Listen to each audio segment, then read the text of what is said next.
Did you know that over 8% of all the energy we produce on Earth is burned up by a technology that is 150 years old?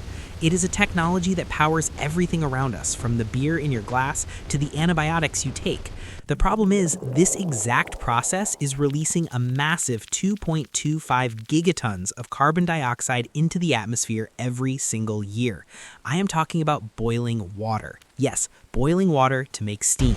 But what if I told you that today, a group of startups out of MIT are using nothing but ambient air and super hot rocks to boil water instead of natural gas, and they are helping factories save tens of millions of euros in the process? Welcome to the new industrial revolution. Imagine massive industrial factories, white smoke billowing from smokestacks, and the roar of machinery. Steam is the lifeblood that nourishes global manufacturing. Half of all the heat used in industrial processes is in the form of steam. We use steam to sterilize, to distill, to dry, and to drive complex chemical reactions. We have been doing this since the first industrial revolution, shifting from burning coal to oil and now to natural gas. The energy source might have changed, but the core concept remains surprisingly the same. We still have to burn something to get the heat to boil water. But in an era where we are facing a climate crisis and the rapidly approaching net zero emission targets, burning fossil fuels to create steam has become the biggest bottleneck standing between us and a sustainable future. Traditional boilers waste up to 20% of their energy and generate massive amounts of air pollution. Many factories have tried to solve this by switching to electric boilers, or e-boilers. This seems like a great solution because there are no exhaust fumes and they boast a 98% efficiency. But in the real world, it becomes a terrifying economic trap. Electricity is significantly more expensive than natural gas. Putting in 1 unit of electricity to get exactly 1 unit of heat out is an equation that drives production costs so high that many businesses simply cannot survive it. This is where the magic of physics steps in to change the game. Let me introduce you to the innovation of the industrial heat pump. If you think a heat pump is just the water heater in your bathroom, you need to completely rethink that. The technology we are talking about is a giant machine that is vastly more powerful. A company named AtmosZero, a startup that has raised over $21 million and is backed by the United States Department of Energy, has developed a technology called Boiler 2.0. This is not just an incremental improvement, it is a complete destruction of the old rules of boiling water. The secret of this technology lies in something called the coefficient of performance, or COP. Boiler 2.0 does not create heat by directly converting electrical energy. Instead, it uses electricity to pull existing heat from the air around us, compressing it to elevate the temperature. It sounds incredible, but it can pull heat from the outside air even on a freezing day at negative 20 degrees Celsius and use it to produce steam at up to 165 degrees Celsius. The result is a COP ranging from 1.5 to 2.0 or even higher. Simply put, when you put in 1 unit of electrical energy, you get 2 units of heat energy back out. It is the ability to break the 100% efficiency barrier, allowing you to use less than half the electricity of a standard e-boiler. But great technology is useless if it is hard to implement. In the past, installing a heat pump system in an industrial plant was an engineer's nightmare. It was a highly complex project that required tearing out old systems, laying new pipes, and relying on waste heat sources from other parts of the factory. This took months to install and forced factories to halt production. AtmosZero saw this weakness and completely changed the paradigm to the concept of a product, not a project. They transformed a complex engineering task into a ready-to-use appliance. Boiler 2.0 is designed as a compact module, much like a shipping container that is ready to go. All you have to do is drop it into place, plug it into the electrical grid, connect the water inlet pipe, and hook up the steam outlet pipe. The system is ready to replace your old boiler in a matter of days. This is true industrial-grade plug-and-play. You do not have to wait to capture waste heat, you do not have to endure long production shutdowns, and you achieve true zero-emissions operations. To paint a clearer picture, let's look at New Belgium Brewing in Colorado. They are one of the very first commercial pilot customers brave enough to make this technological leap. Brewing beer requires a massive amount of steam to control temperatures and extract the rich flavors from malt and hops. Instead of relying on natural gas, they chose to use Boiler 2.0, which pulls heat from the outside air to generate steam. They are powering their beer production line with clean energy while maintaining the exact same excellent taste and quality, all while drastically shrinking their carbon footprint. Of course, heat pumps perfectly answer the needs of industries requiring temperatures up to 200 degrees Celsius, which covers everything from food and beverage to chemical processing.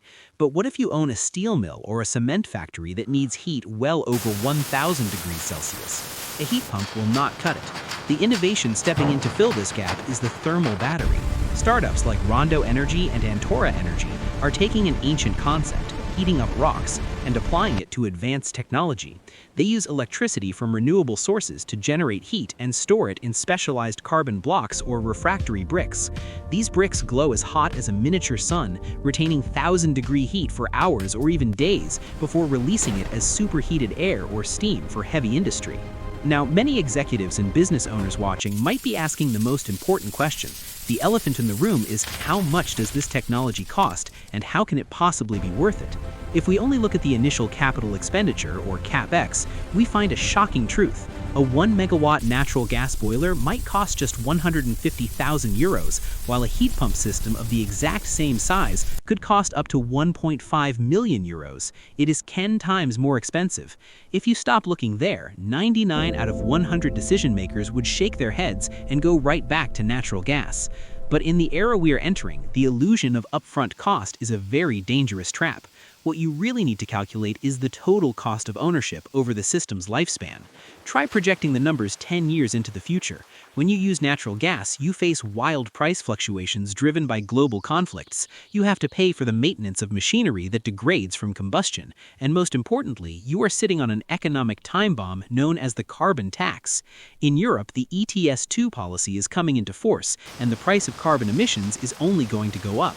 When you add the cost of the fuel you burn every month to the massive carbon taxes you will not be able to avoid, the true cost of that cheap natural gas boiler quickly skyrockets into the tens of millions of euros. On the flip side, an industrial heat pump might cost a fortune on day one, but it consumes far less electricity. It has lower maintenance costs because nothing is actually burning, and most crucially, it completely liberates you from carbon taxes. When you balance the books over a 10-year period, the heat pump that once looked 10 times more expensive actually ends up saving you nearly 10 million euros. This is not just about saving the planet, it is the sharpest economic decision you can make. Furthermore, there is plenty of help available for this technological transition. Governments around the world are waking up and offering massive subsidies to lower those upfront costs, like the 48C program in the US or various funding pools in Europe. For factories that are still hesitant, a hybrid strategy is a brilliant alternative. You can install a heat pump to handle the primary load and keep your old gas boiler as a backup system. You simply switch between them based on the daily rhythm of electricity and gas prices, minimizing your risk while maximizing your cost efficiency.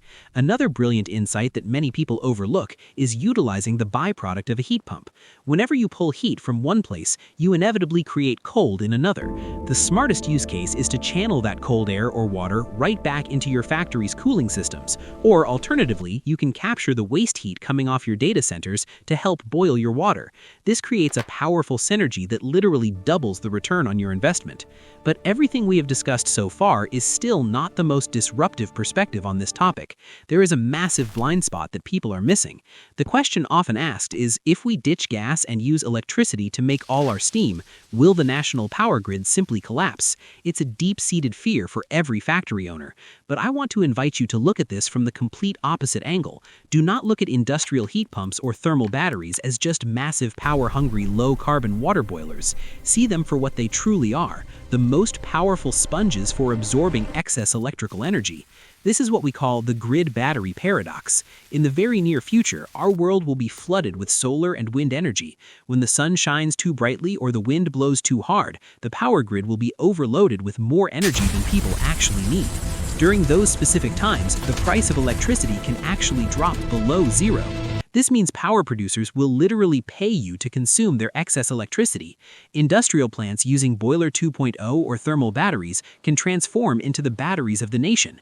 They can take in free electricity or even get paid to take it, use it to boil water, and store that immense heat for later use. Transitioning to next-generation thermal technology is therefore not just a defensive strategy to comply with environmental policies or to make your corporate image look good. It is a proactive, aggressive strategy to turn your factory into a flexible asset that can actually profit from the volatility of the power grid. In the next decade, the ultimate winner will not necessarily be the one who manufactures goods the cheapest. It will be the one who can control and manage energy costs the smartest. Steam powered the first industrial revolution. Today, zero-carbon steam is about to power the next. With technology that is ready and available right now, this is not some distant sci-fi future. It is happening exactly at this moment. Whoever has the courage to adapt first will hold the true competitive advantage in the net zero world.